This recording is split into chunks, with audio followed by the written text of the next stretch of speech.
কুয়েতে মার্কিন ঘাঁটিতে ইরানি হামলার সময় সেখানকার পরিস্থিতি জানাচ্ছেন প্রবাসী বাংলাদেশিরা।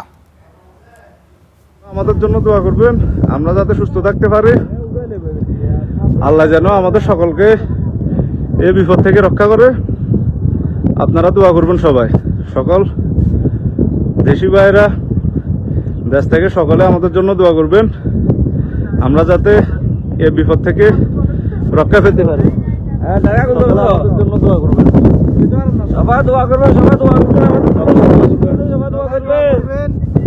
যারা কুয়েতে আছেন সকলে সেফভাবে থাকবেন, ডরের কোনো সমস্যা নাই। সকলে তাদের অবস্থান থেকে সুস্থ থাকেন, কোনো ভয় নাই। এই যে আমরা আছি একদম কুয়েতে যে আমেরিকার ঘাঁটি আছে এটার পাশে, একদম কাছে, একদম কাছে। এই যে মাত্র একটা বিমান রকেট হামলা হলো কিছুক্ষণ আগে, কিছুক্ষণ পর 5 মিনিট পর হামলা হচ্ছে, 5 মিনিট পর হামলা হচ্ছে। খুবই ভয়াবহ অবস্থা, খুবই ভয়াবহ অবস্থায় আছি আমরা, খুবই ভয়াবহ অবস্থা। এই যে আমেরিকার ঘাঁটি এখান থেকে আমাদের থেকে সর্বোচ্চ 2 কিলোমিটার। আল্লাহ মাফ করুক, আল্লাহ আমাদের সকলকে রক্ষা করুক।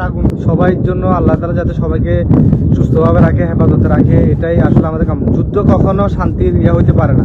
আমরা চাই এটা থেকে মানুষজন, আল্লাহ তাআলা সবাইকে হেদায়েত দান করুক। এই যুদ্ধ থেকে বেরিয়ে আসে যে শান্তি বিশ্ব, সেটা আল্লাহ তাআলা আপনি আমাদেরকে দান করুক। মাহে রমজান মাস উপলক্ষে আল্লাহ তাআলা আমাদেরকে শান্তি দান করুন।